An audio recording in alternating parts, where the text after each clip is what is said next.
इस वर्ष पहली बार 1 अगस्त को जो अल्पसंख्यक हमारे अधिकारी मंत्री हैं उनका मुख्तार अब्बास नकवी ने पहली बार ये मुस्लिम महिला अधिकार दिवस के रूप में मनाया है 1 अगस्त को। तो सन 2020 में इसे पहली बार मनाया गया है। सन 2019 में पहली बार जब 3 तलाक का जो विधेयक था वो पास हुआ था और वह लागू हो गया था कि 3 तलाक अब से एक अधिकार कोई 3 तलाक को नहीं कर पाएगा, ये एक बुराई है, यानी कि ये असंवैधानिक है। तो सन 2019 1 अगस्त को इसे असंवैधानिक घोषित कर दिया गया था और उसका 1 अगस्त 2020 को 1 साल हो गया। तो उसके उपलक्ष्य में मुस्लिम महिला अधिकार दिवस के रूप में इसे मनाया गया 1 अगस्त को। तो पहली बार मनाया गया है ये, तो इसलिए कई पॉइंट से इम्पोर्टेंट है। उत्तराखंड है, उसने अपने, हम सभी जानते हैं उत्तराखंड की जो कैपिटल है वो देहरादून है, लेकिन उसने अपनी एक समर कैपिटल बनाई है, ठीक है, गर्मियों की ऐसी उसमें जो राजधानी है, तो ये है गोरसेन सिटी। एक गोरसेन नाम की जगह है, वो उसे अपने इसने समर कैपिटल बनाया है। तो इस समय कोरोना का काल चल रहा है, तो कोरोना काल में सभी राज्य अपने अपने पोर्टल बना रहे हैं जिससे कि अपने राज्य के लोगों को अच्छी जानकारी इस कोरोना के विषय में दे सकें, जागरूकता कैसे कर सकें। तो बहुत सारे जागरूकता अभियान चल रहे हैं, जिसमें हमने पहले इसमें लिया है जो उत्तराखंड में चल रहा है कोरोना वायरल पोर्टल। तो जो उत्तराखंड ने कोरोना वायरल पोर्टल चलाया उसका नाम है दृष्टि। तो दृष्टि नाम से कोरोना वायरस का पोर्टल है जो उत्तराखंड सरकार ने चलाया है। और एक बेरोजगार युवाओं के लिए एक इस समय बहुत बड़ी बेरोजगारी चल रही है, सभी लोगों की नौकरियां छूट चुकी हैं जो प्राइवेट वाले हैं, तो ऐसे युवाओं के लिए एक होप पोर्टल चलाया है जहां पे लोगों को इसमें मदद मिलेगी कि किस तरह से उन्हें रोज़गार और ज़्यादा मिल सके और वे दोबारा से नौकरी पर जा सकें। और इसमें और भी बहुत सारे काम किए गए, जैसे ई ग्रंथ लाइब्रेरी की स्थापना की गई है। इसमें जितने भी प्राइवेट और सरकारी लाइब्रेरी हैं उन सभी की जो बुक हैं उन्हें उनकी जो जानकारी है वो रखी जाएगी, तो इसे ई ग्रंथ लाइब्रेरी का नाम दिया गया है। और भारत का पहला लाइकेन पार्क, ये भारत का पहला एक लाइकेन पार्क उत्तराखंड में बनाया गया है। और हम सभी जानते हैं कि उत्तराखंड में जिम कॉर्बेट नेशनल पार्क है, जो अगर कहा जाए तो भारत का सबसे पुराना नेशनल पार्क है। इसका जो पहला नाम था वो हेली नेशनल पार्क था, लेकिन इस समय इसे जिम कॉर्बेट नेशनल पार्क के नाम से जानते हैं। उत्तराखंड में एक हलेरी पर्व आता है और एक फूल देवी त्यौहार आता है, यानी कि पर्व आता है। तो ये इम्पोर्टेंट पर्व हैं और पर्व से क्वेश्चन उठ जाता है कि ये पर्व कब और कहाँ मनाया जाता है। तो ये उत्तराखंड में मनाए जाने वाले पर्व हैं। हाँ, तो इसमें अगला क्वेश्चन है हमारा, जो फ्री इंटरनेट पर रोक लगाने वाला देश कौन सा है। सभी जगह पर फ्री इंटरनेट चल रहा है इस समय, भारत में तो बहुत ही ज़्यादा ज़ोर शोर से है। तो फ्री इंटरनेट पर रोक लगाने वाला जो पहला देश बना है वो है बांग्लादेश। बांग्लादेश ने फ्री इंटरनेट पर रोक लगा दी है।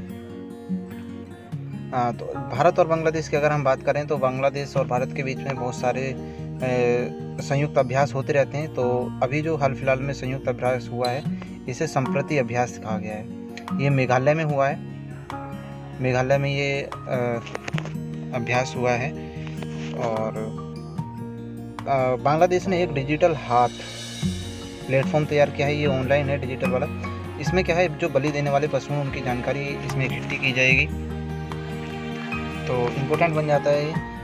और भारत में अगर हम नेक्स्ट क्वेश्चन लें तो भारत में सोलर रूफ इंस्टॉलेशन, यानी कि सोलर रूफ का मतलब है कि छतों पे सबसे ज़्यादा सैटेलाइट लगाने और सोलर लाइट लगाने वाला जो राज्य बना है वह गुजरात है, जिसका पहला स्थान आया है इस चीज़ में, जिसमें सबसे ज़्यादा सोलर पैनल को यूज़ करा जा रहा है लोगों के घरों में। और दूसरा स्थान महाराष्ट्र को मिला है।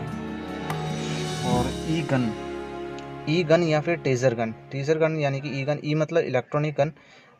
हम मूवियों में देखते हैं, हॉलीवुड मूवियों में, कि एक पुलिस वाला होता है उसके पास इलेक्ट्रॉनिक गन होती है, यानी कि वो जो अगर कोई भी आरोपी या दोषी जो भी होता है ना, कोई भी अगर भाग दौड़ कहीं होती है, कहीं पकड़ना है किसी आरोपी को, तो अगर वो ज़्यादा छटपटा रहा है तो उसे ई गन से करंट दे दिया जाता है। तो ई गन प्राप्त करने वाली पहली पुलिस बनी है गुजरात पुलिस, ठीक है। तो भारत के ये पहला राज्य है जहाँ पर ई गन मिली है पुलिस को।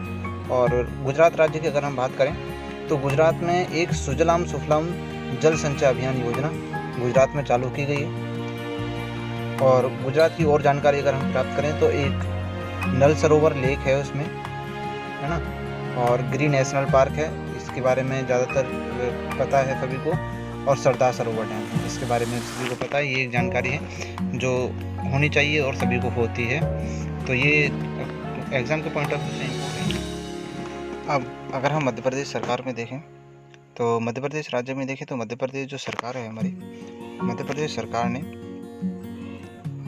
जो हमारी मध्य प्रदेश सरकार है, इसने एक मास्क अनेक जिंदगी नाम से एक अभियान चलाया है।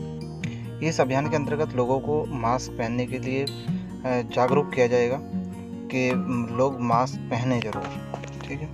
और अगर हम देखें मध्य प्रदेश, तो मध्य प्रदेश के जो गवर्नर हैं वे लालजी टंडन हैं, लेकिन उनकी अभी हाल में मृत्यु हो गई है। तो इस समय इसी उपलक्ष्य में या इसी कारण उत्तर प्रदेश सरकार ने उत्तर प्रदेश में जो लखनऊ हरदोई मार्ग है उसका नाम बदलकर अब टंडन मार्ग रख दिया गया है। इस समय कोरोना के समय पर बहुत सारे ऐप लॉन्चिंग किए जा रहे हैं। इस ऐप लॉन्चिंग में देखें तो सभी राज्य अपने अपने ऐप लॉन्च कर रहे हैं, और कुछ ऐप बहुत ही ज़्यादा इम्पोर्टेंट बन जाते हैं आने वाले एग्ज़ाम्स के लिए। तो कुछ एग्ज़ाम्स के कुछ ऐप हैं जिनके नाम ही कुछ अलग हैं, कुछ योजनाएं ऐसी हैं जिनके नाम अलग हैं। अगर हम यहाँ का मध्य प्रदेश सरकार का, मध्य प्रदेश राज्य का अगर हम ई लर्निंग ऐप यानी कि स्टूडेंट्स के लिए स्कूली पढ़ाई के लिए जो ऐप लॉन्च किया गया उसका नाम रखा है इन्होंने टॉप पेरेंट, और एक दूसरा है हमारा परिवार हमारा विद्यालय, हमारा घर हमारा विद्यालय, ठीक है। तो इस तरह से ऐप ऑनलाइन स्टडी के लिए सरकार के द्वारा ये पहल की जा रही है। और एक रोको टोको परियोजना है, ये भी कोरोना से संबंधित है, और इसमें कहा गया कि जो लोग मास्क नहीं पहनते हैं तो कोई भी उन्हें रोक सकता है, कोई भी टोक सकता है और उन्हें मास्क दे सकता है। अगर उनके पास मास्क उस समय नहीं है देने के लिए तो 20 रुपये दे के तो वो उससे कह सकता है, प्रेरित कर सकता है कि तुम भाई अगर पैसे नहीं है तो ले भाई पैसे और मास्क खरीद। तो इसीलिए इसका नाम रखा गया रोको टोको परियोजना अभियान, ठीक है। इसी तरह से एक और मध्य प्रदेश सरकार ने एक और योजना चलाई है, जीवन शक्ति योजना। ये योजना बहुत ही अच्छी योजना लगी मुझे भी, क्योंकि इसमें कहा गया है कि अगर महिलाएं मास्क बना के देती हैं तो उन्हें उनके मास्क को सरकार खरीदेगी मास्क को, और वो उन्हें 11 रुपये प्रदान करेगी। ये ऐसा जीवन शक्ति योजना में कहा गया है। एक और है, इस समय सभी को पता है कोरोना महामारी में सबसे ज़्यादा परेशानी जो श्रमिक हैं उन्हें हो रही है, मजदूर लोगों को हो रही है। तो उसके लिए सभी सरकारों ने अपने तरफ से रोज़गार देने के लिए प्रयास कर रही हैं सभी सरकारें। तो इसी तरह से मध्य प्रदेश सरकार ने इससे संबंधित ये पहल चालू की है कि बिल्कुल ये पहल की है कि उन लोगों को रोज़गार मिल सके, और या फिर उन्हें कुछ इस तरह की जानकारी मिल सके जैसे कि भी अपने ही घर पे या अपने आसपास कहीं काम कर सकते हैं। एक है जीवन अमृता योजना। जीवन अमृत योजना ये मध्य प्रदेश सरकार ने चलाई है। इसमें भी लोगों को कोरोना के बचाव के लिए प्रेरित करना है, और इनकी इम्यूनिटी बढ़ाने के जो तत्व हैं, जो काढ़ा बताया जाता है या फिर जो भी प्रक्रिया है वो खाने के लिए और बचाने के लिए ये प्रेरित करने के लिए इस योजना को चलाया है।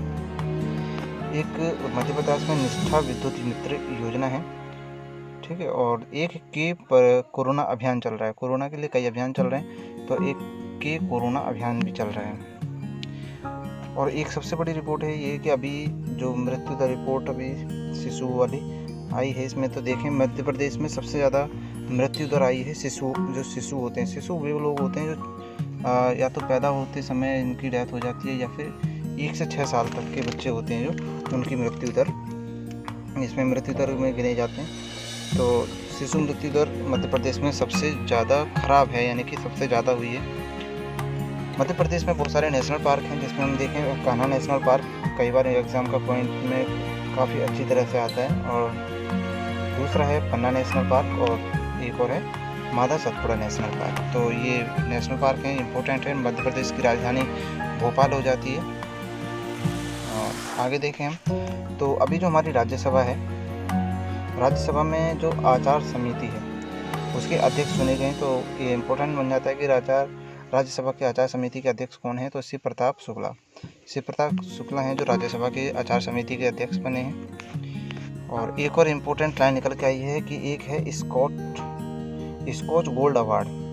स्कॉच गोल्ड अवार्ड है जो ये जो भारत का एक मंत्रालय है जनजातीय कार्य मंत्रालय, उसे इस अवार्ड से इस मंत्रालय को सम्मानित किया गया है। ठीक है, ये आदिवासियों को जागरूक करने के लिए, उनके विकास के लिए है, यानी कि आईटी के क्षेत्र में इनकी उन्नति के लिए है। और अगर हम देखें इसके जो जनजातीय कार्य मंत्रालय के जो मंत्री हैं तो ये हैं अर्जुन हुड्डा। ठीक है, तो इस तरह से ये मंत्री हैं।